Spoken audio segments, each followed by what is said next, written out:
this was my identity. Nobody talks about how freaking hard it is to be a dentist. What most people talk about is how this affects the patient. What nobody talks about is how this affects us. Dentistry is ready for this. Now is really the time. Welcome to Wellness and Dentistry. I'm one of your co-hosts, Dr. Martin Mendelson. I'm a disabled dentist, coach, speaker, and thought leader. And I'm joined by my very dear friend and co-host, Dr. Kyle Stanley, who's a dentist, tech entrepreneur, speaker, and researcher. And together, we've helped thousands of dental professionals pursue wellness and dentistry. And if you're unfamiliar with us, we invite you to check out all of our respective links, websites, and course offerings on the links below. And we'll talk a little bit more about that in a minute. But before we begin, it's a special day today. So Merry Christmas to those who celebrate. Happy Hanukkah. It happens to be the first night of Hanukkah as well. Happy Kwanzaa to those who celebrate. And we just wanted to reach out and wish everyone good health, peace, and joy during this holiday season. And what we're going to be talking about today is related to that. We're going to be talking about creating boundaries and why saying no in dentistry can save your mental health. And speaking of saving your mental health, we do want to mention that our next Lightside Live course is coming up May 9th and 10th of 2025 at Glidewell Dental Lab in Irvine, California. So we'd love for you to join us. And in the spirit of the holiday season, we do have an early bird registration rate, which expires on January 30th. But given the fact today is December 25th, you have 6 days to purchase before the tax incentive expires. So that was a lot for my introduction there, wasn't it, Kyle? For this one? It is, but it's such a great topic, and Yep. it's such a great time of the year. And like you said, this time of the year is a great reminder on why boundaries are so important. Totally. 100%. I think, later we can get into talking about boundaries in the dental office. But since we're leading with this holiday season, let's talk about boundaries with our home life, boundaries with work. Back in the day when many of you know, my dad was a dentist for 46 years. When he came home, he couldn't do anything for the business. Maybe he could bring home a chart. I never saw him do that, but maybe he did. But that's kind of it. Maybe he could have brought a case pen back and looked at occlusion or tried to whack something up. He didn't do that, but maybe he did.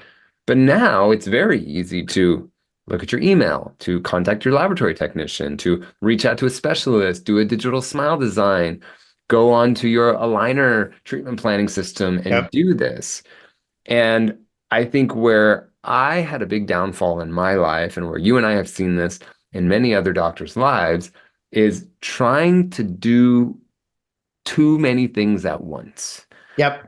So my problem was I was trying to run a business, I was trying to work in a business, and I was trying to be a family man all at the same time, literally at the same time. The time that I'm prepping a crown, I'm thinking also about what my kids and what my wife is doing. I'm thinking about what, is going on with the business. Do we need to do ordering, hiring, and firing? And once I realized that if I was more present where I was, I could be more productive. And so it's this idea that when I'm doing clinical dentistry, I am a clinical dentist and I'm not the owner right now. And when I'm doing managerial stuff, I'm not a clinical dentist. Absolutely. And when I'm doing either one of those, I'm not a dad, I'm not a husband. You know my favorite quote by Steve Uzel that's quoted in the book, The One Thing: the multitasking is merely the opportunity to screw two things up at the same time. I love that. Yeah. And look, the truth of the matter is that we as humans can't multitask. We can switch task, which is going from one to the next. And we think we're doing two things at once. We're not. And the statistic I always use as an example is, can you technically do two things at the same time? Like texting and driving? Technically, yes. But can you focus on two things at the same time? The answer is no. And the unfortunate statistics and mortality of distracted driving speak loudly for themselves. So there is a cost that we bear when we choose to attempt to, quote, multitask and do two things at the same time, because we really can't. We just can't. Yeah. And I think during this holiday season, what's so important to do when you're at home Yeah, is fully be home. So 100%. think about it. When you're at home, you're not a dentist anymore. Nope. Okay. I mean, yes, if your cousin has a seed caught in their tooth and they need you to get it out, sure, get it out, right? Hmm. But don't be thinking about that patient that's coming in the following week. Don't be thinking about that implant that you placed 2 weeks ago. Be there with your family, with your friends, with your loved ones, and don't be distracted from that. But you have to set boundaries for that. And I love that you just said that because I was sitting here thinking to myself, oh, I know what our listeners are thinking. Oh yeah, I'm gonna just magically turn off my thoughts and I'm not gonna be thinking about that implant from 2 weeks True. ago. Yeah. So what you and I talk about all the time is that these mental processes are skills, and they're no different than the hand skills that we have all developed over the years. And you and I have said on this podcast before, think about how long it took you to prep your first crown and how long does it take you now. So skills are skills, whether they're of the mind or the hand. And so the one of the things I would say as an antidote to all of a sudden my mind is racing of that patient, whatever the procedure, is flipping it around to being grateful for something that's in your present universe. Like if you're with your family and you start thinking about the implant, you can sit there and go, no, no, no. I'm really grateful for my spouse right now. I'm really grateful for my kids, and think of something specific to be grateful or thankful for.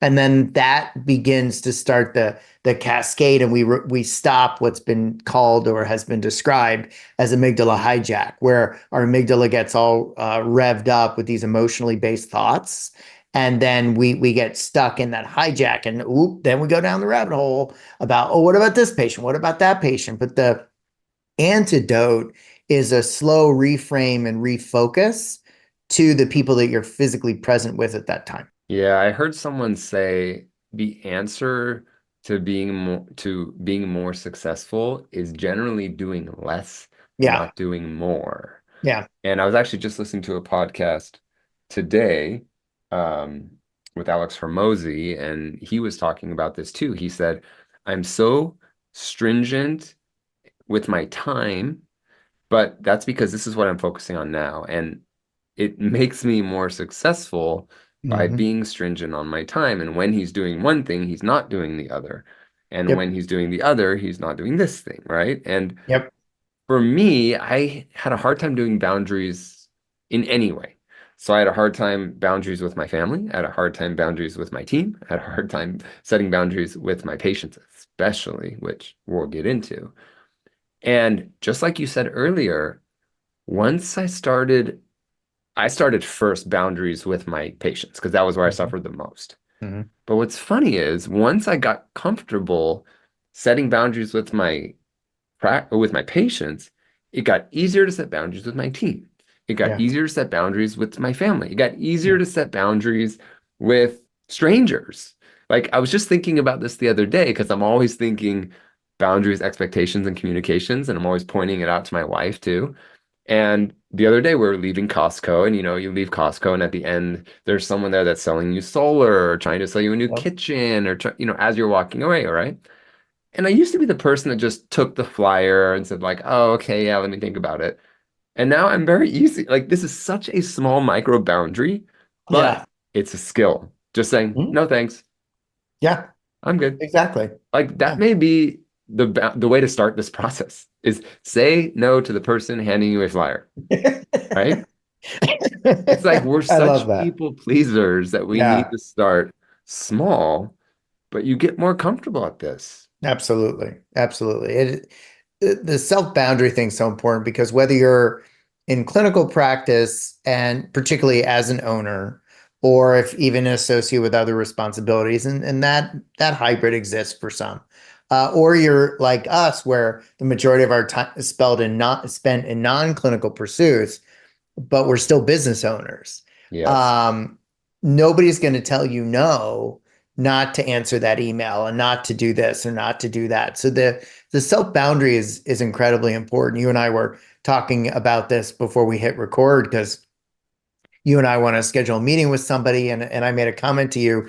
I've been really, really working hard on building my business this year. Haven't taken a full week off since this past February. And so I was looking at my calendar and in my thought, I was thinking, oh, well, maybe we can. No, we're not. We're Yes. going to do Uh-huh. this day or this day, and that's it. Right. Yes. So, Yeah, I mean, it's like the same reason why I schedule in my exercise yeah. into my week, right? Hmm. I schedule in when I'm taking my kid to practice. Those are times that you can't book on my calendar then Yep. because it's pre-scheduled in. That is a boundary that I'm setting with myself and that Hmm. I'm setting with others. Absolutely. And, we always have to remember too, because oftentimes when I'm talking to my coaching clients, they'll say something like, "Well, what if I set the boundary and then this happens?" And so Mhm. usually my response is, "Okay, let's work through it. What if that did happen?" Can you give And me an example? oh, actually, I have a real life example. This was when I was fairly new in coaching, but it was a real huge success. I had a specialist client who was having challenges with his team. And they had a protocol in their office in terms of chart documentation where a lot of it was templated and it was supposed to be entered before he went to the next patient. Okay. And they just weren't doing it. Hmm. And so I said to him, okay, so and this is a bit of an extreme, but he was pretty much at his wit's end. I said, this is what we're going to do. We're going to finish. We're going to make sure everybody understands the protocols or re-understands. Yeah. And you're going to stand there and not see the next patient until that's done. Hmm. It took three incidences and it was over, meaning they fell in line. And there was a But lot to it because if it wasn't done then, he was taking away time with his wife and kids, which was hmm very important to him. So there was a reason for it. But that setting of that boundary and holding to it taught his team that no, he was serious and this is what we're going to do from now yeah, when I hear that story, I think of the three words that I talk about all the time: expectations, on. boundaries, and Yep. communication. And that was what Yep. happened.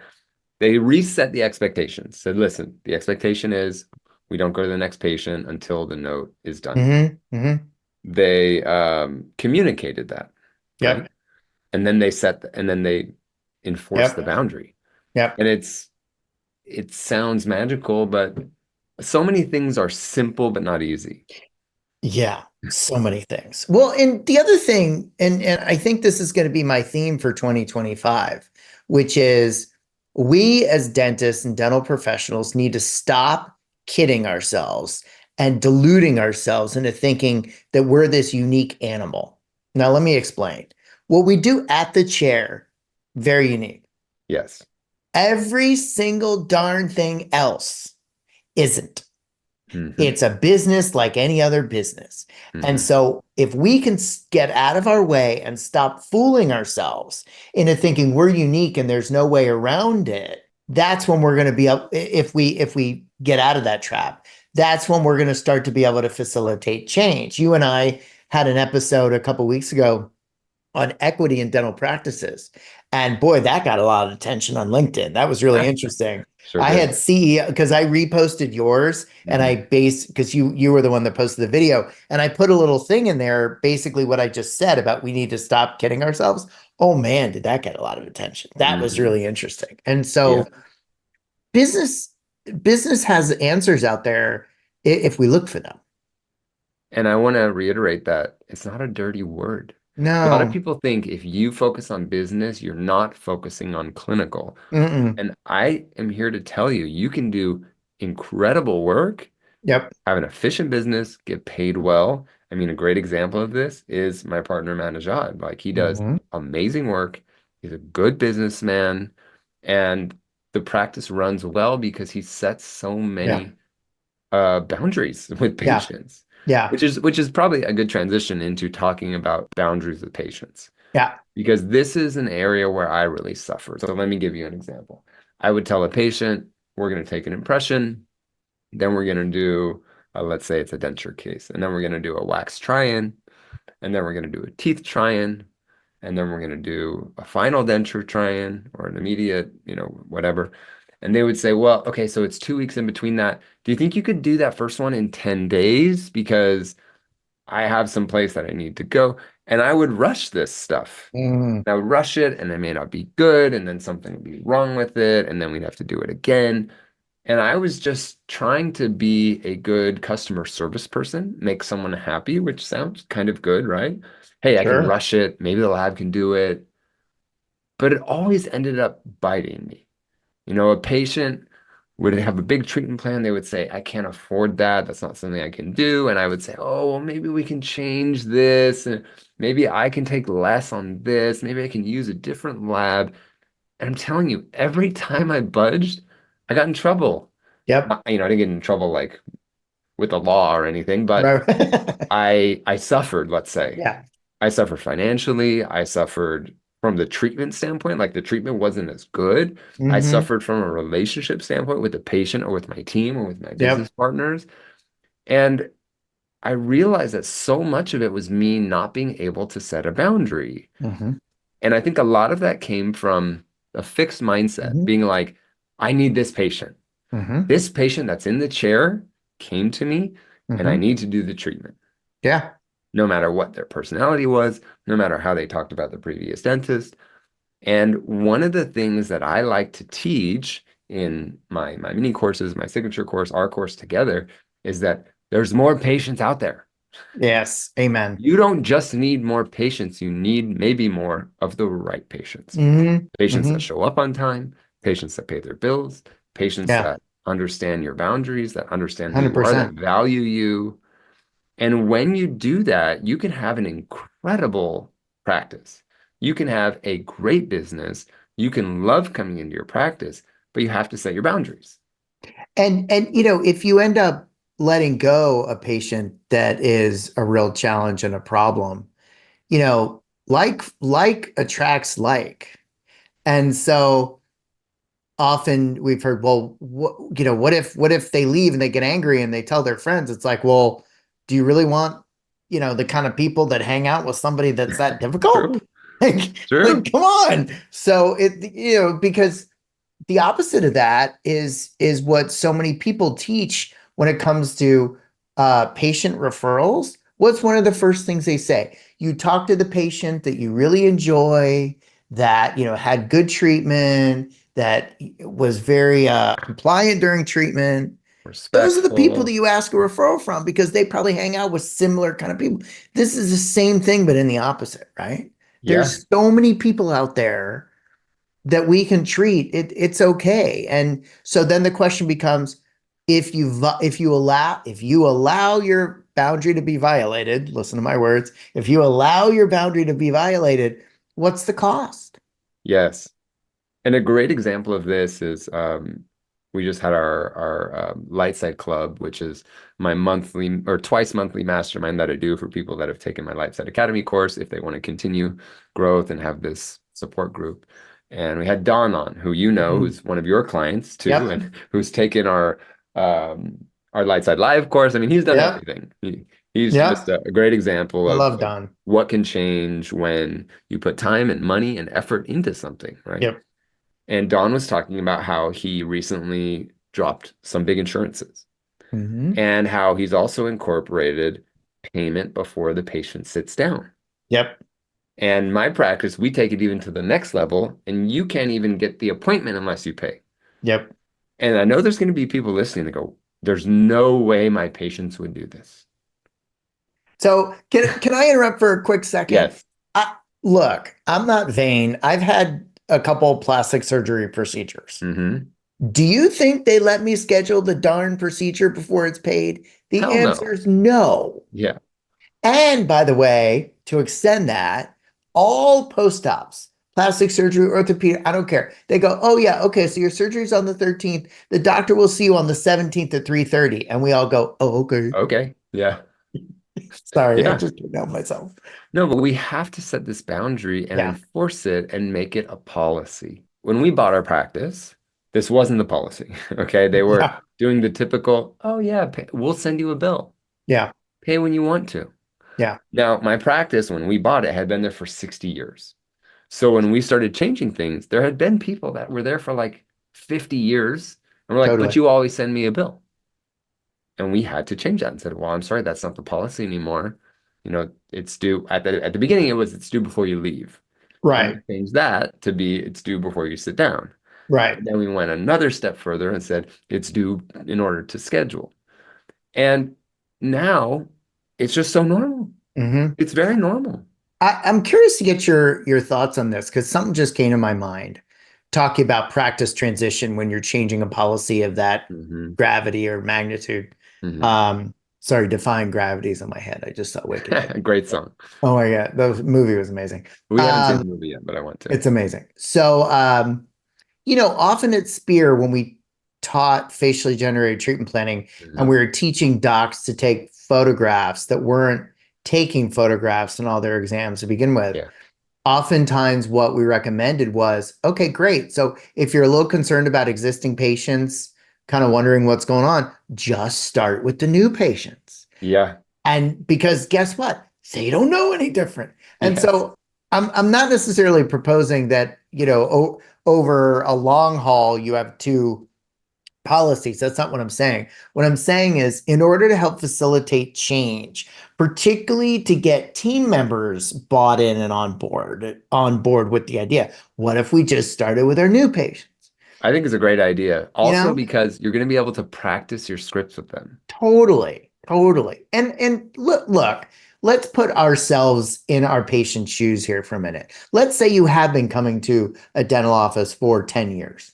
Okay. And let's say you have had a little bit of work here and there that was in the four figures, maybe Hmm. broaching into the five.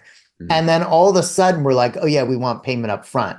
Hmm. To be honest, if I were that patient, I'd be like, I've never done that before. Like, why do you care? Hmm. So I think there's a lot of reason to start with new patients Hmm. and then slowly transition in and allow yourself to be flexible when needed, particularly if you have a track record with somebody that's been with the practice a long time. So Totally. Because like when we first started with having people pay, afterwards instead of sending them a bill, yeah, we had some people that had been paying bills, we send it to them, they pay it the next week, and it's no big deal. Those yeah, people we knew every time they're going to pay, right? yeah, So it wasn't a big deal. And then eventually we transitioned them over a year or mhm, 2 or 3 years, right? yeah, yeah, But it got to the point where there were some people that we knew, like, hey, whenever we send them a bill, they take totally. 8 weeks to pay. Yep, And then we just had to tell them, I'm sorry, bingo. we can't do that with your account. For Exactly. you, we need it to before you go back, right? Yeah, And they say, exactly. well, oh, I didn't have my wallet. I'm sorry, we can't bring you back without it being paid.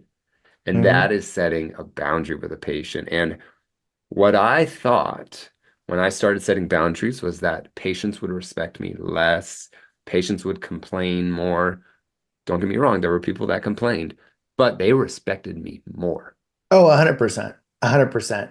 And often dentistry, whether it's with patients or I hear it more amongst ourselves when we're frustrated, it's like, what do you think we go to the grocery store and the grocery store is going to go, oh yeah, you can pay us next week. Like Hey, whenever you want. it's absurd, right? So, it's true that it's absurd. And Hmm. so we're not these unique animals that we think we are. Yeah. So tell me about setting boundaries with teams, because you're Yeah. the team expert. So, I'm thinking about Project Aristotle. So that was that experiment, if you will, that Google conducted, real small company, Google, where Never they heard they of. were they were actually looking, and this goes back a number of years, but it's still just as relevant today. They were looking to actually find out what individual attributes were attributed to a person that would make them a good hire. And actually, what they found out was actually the opposite. It was more about the team that, the rising tide rises all ships. And that one of the conclusions was that structure and clarity were some of the keys to high performing teams over and over and over again. And so it wasn't about survival of the fittest, it was about survival of the best fit.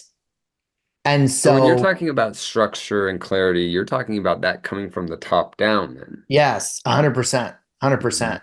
So if we don't have job descriptions in place, if we don't have benchmarking in place, if we don't have regular reviews, or as Spear calls it, growth conferences in place, then it's easier for someone who may not want to be as compliant to think, well, that's not my job. Because ideally, in a good, healthy environment, we should never hear that statement. Because the minute you hear that, that's kind of scary for a whole host of different reasons. But truly understanding what is our job, what are the expectations of our job, and what are the consequences of not doing it. Now, I'm not necessarily talking about retribution as an employee. That may be relevant in certain circumstances.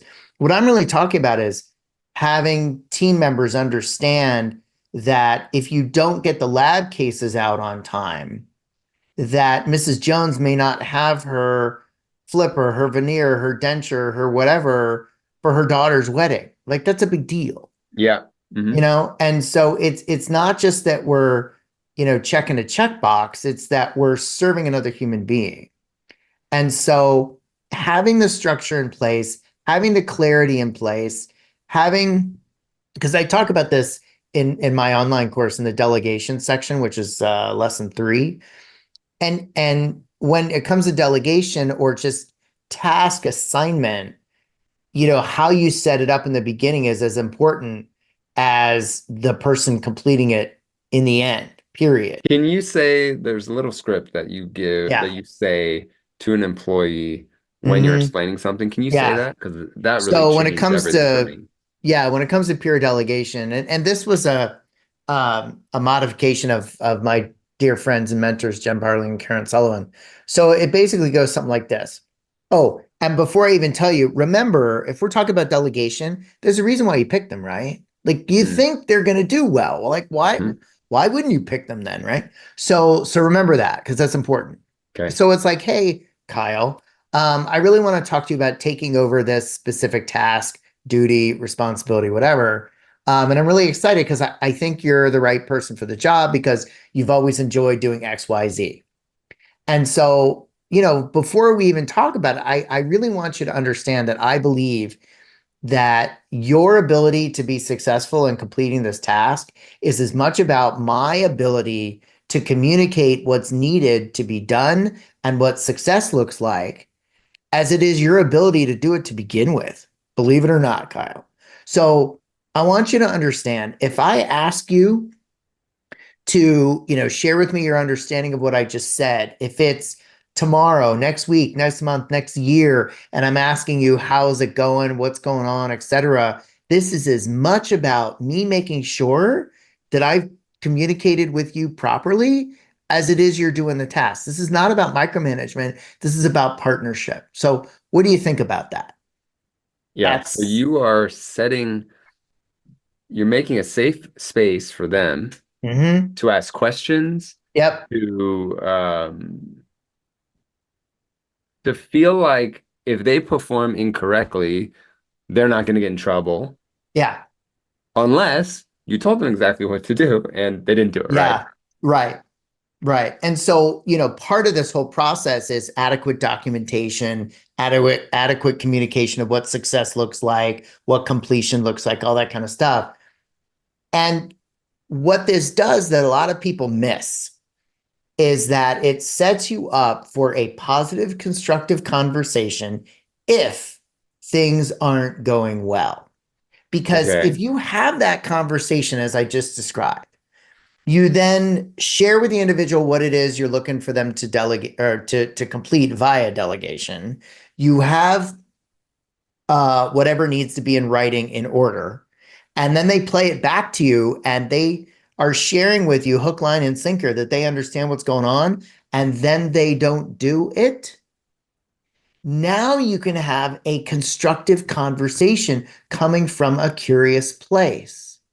Hmm. So it could sound something like this, hey, Kyle, I want to talk to you about something. I know last week we reviewed you taking over this task. We talked about what needed to be done. We had the the whatever, the papers, whatever. And you shared with me that your understanding of what needed to be done. You played back what you were going to do, when you were going to do it, how you're going to do it, and it didn't happen the last 3 days in a row. So what's up? Hmm. I mean, but think about it. If you didn't have the preamble conversation, where are you going to go? How I are you mean, going to handle it? it's echoing so much of what I talk about with talking to patients about complications.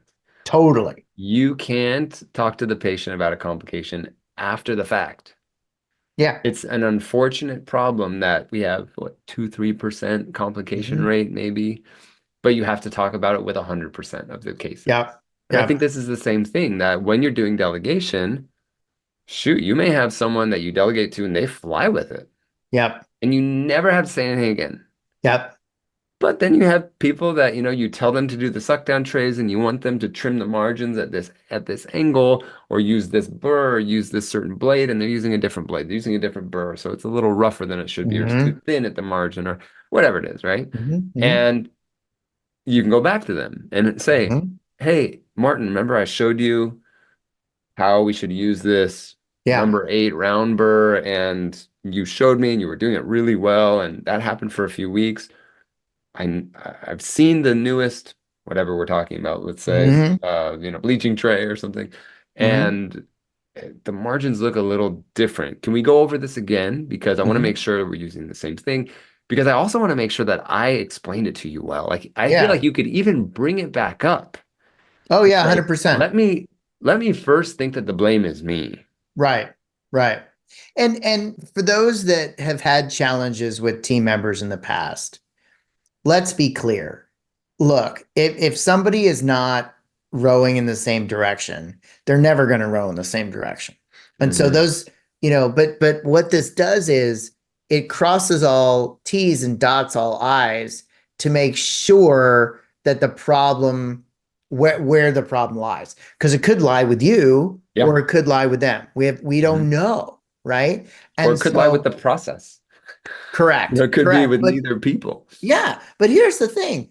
If we get to that point and we ascertain that yes, they did have an understanding, yes, everything was documented as needed to be, yes, they just didn't do it. Well, that's a different conversation now, isn't it? Hmm. But to exist assuming that people are just not doing it because they don't care, Yes. I don't want to live that way. Right. Let's bring this into landing. Let's kind of Yep. summarize what we talked about today. Yeah. The answer is learning how to say no. Yeah, at the end of the day. I think this comes with age. I Yeah. think it comes with maturity. I Hmm. think it comes with practice. Yeah. Remember, Martin and I are saying, I mean, everything we talk about on this podcast, so many things are skills that you Hmm. can learn. You can Yeah. learn how to do crucial conversations. You can learn how to write job descriptions.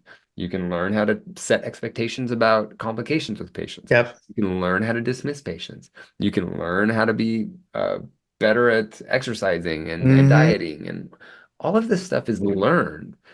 And so I think the first step is having awareness, like anything we talk about. So if you Yeah. listen to this podcast, I would hope that you take some action. And if you want to start with a baby step, start with having awareness about boundaries. Yep. Anytime something happens, let's say a patient walked all over you, you said, "Yeah, whatever, Mrs. Jones, let's do it your way." Then sit there and say, that was a boundary that I missed. I missed that one. Yep. Okay, don't beat yourself up on it, but then be aware. It happens again. Ooh, I missed that one too. The person at Costco hands you the flyer that you don't need. You already have Yeah, solar on your yeah, house, yeah, whatever. You just did a new kitchen. You don't need that. And then you say, oh, okay, I could practice that. yeah.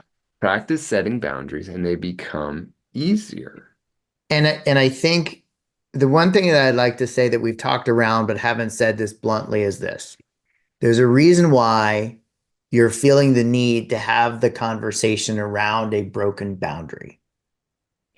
And that conversation may concern you. And I'm going to ask you a question, which is this. Which cost are you more willing to bear? Mm, The stress of every time you see a bleaching tray delivery and you know the assistant didn't trim it right? Or having the conversation so that you can celebrate the properly trimmed bleaching tray in this very simple example.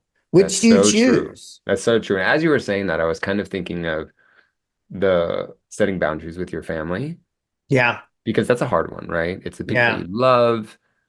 And a lot of us do this with our marriages, with our relationships, with our kids. We Hmm. will say, I don't want to have that difficult conversation with them. And then you just kind of deal with it, and then it creates resentment. And this happens with your patients, this happens with your Oh yeah. team. Oh yeah. But when you get comfortable having these boundary conversations, like my wife knows boundaries is something that I've been working on for a long time. So I can even bring it up and say, like, hey, honey, I'm working on boundaries with all parts of my life. Like, this is Yeah. something I'd like to talk to you about that I think could really help me or help us or help our relationship or help, the kids. Hmm. And it's funny how even just making them aware of me Yeah. practicing boundaries allows this conversation to be more open. Totally. Totally. No, I think that's great. I think that's great. So I think in summary, what I've seen is many people in general, but also many dentists are poor at setting boundaries. They're poor Hmm. at setting boundaries with their team, with their patients, with their family, with strangers. And so practice this. Yeah. Get training in this. I think if you have a growth mindset, and if you don't have this mindset, let's talk about patients, that every patient's going to leave my practice, it's much easier to do Hmm. everything. Yeah. It's like people that get rid of insurance. If you think every single one of your patients is going to stop coming to you when you get rid of insurance, first of all, you're wrong.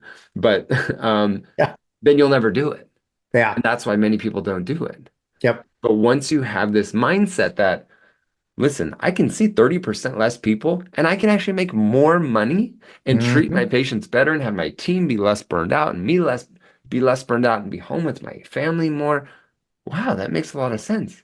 And then you get good at being like, oh, Mrs. Jones didn't end up coming back. That's a shame. I really liked seeing her. But she values more a practice that has more insurance. Exactly. Yeah. It's like that's what I was talking about with Don on our last call. And it was so great to see him have set this boundary in his mind, enforce it, and his team is so happy. He is so happy. It They really are, means so and much. it's pretty wild because I was with his team not that long ago, and they even admitted how far they've come in their own mindset around this, and they realize their day is more relaxed. They're not running around. They're able to engage with the patients more. It was really cool to see because I've gotten to know not only Dom but his team quite well, and so that was super cool to see. Right? Yeah, That yeah. was And I awesome. mean, that's the best part about what you and I do is seeing Mhm. people progress. We've Yeah. known a lot of the dentists that are either coaching clients of yours or have come into my courses or your Yep. courses or our courses together. And it's really, really beneficial to see them change, see Yeah. them set boundaries, see them make different, get their priorities straight. And then the result usually is they make more money, which is Yeah. crazy that like you can be happier and make more money. It's not or, it's Yep. usually and. Yep. Well, great. I think this is a good topic. I Yes. think the takeaway idea is learn how to say no. And that it's a journey, not a destination. It's going to be challenging at first, and that's okay. Totally, because you and I still are practicing this. Yep. We've gotten way better at it over the Mhm. years. I can say no a lot easier than I could have before, Yep. but it's because guess what? I practiced at it just like Right. anything. And the world didn't come to an end. Yes, that's right. I still have a job. I'm still making money. I still have loved ones. I still have Yep. friends, like it doesn't go away. Yep. Well, if you guys liked this podcast and you have a colleague that you think could benefit from this, send it to them. Maybe it's your business partner. If you have business partners, this would be a good one too. Like, hey, let's Mhm. start setting some boundaries with our patients, with our team. Let's set great expectations. Let's communicate this. And if you're interested in spending 2 days with Martin and I, we're super fun. Coming out with us May 9th and 10th at Glidewell in Irvine. You can go to wellnessanddentistry.com, go to the links, and you'll find all of our links there, but you'll also find our Lightside Live in-person workshop there. And we want to wish you a very Merry Christmas, Happy Hanukkah, Happy Kwanzaa, and hope that you just have a lovely holiday with whoever you're with, your loved ones. And we appreciate you guys for listening, and we'll see you on the next episode of Wellness and Dentistry. Sounds good.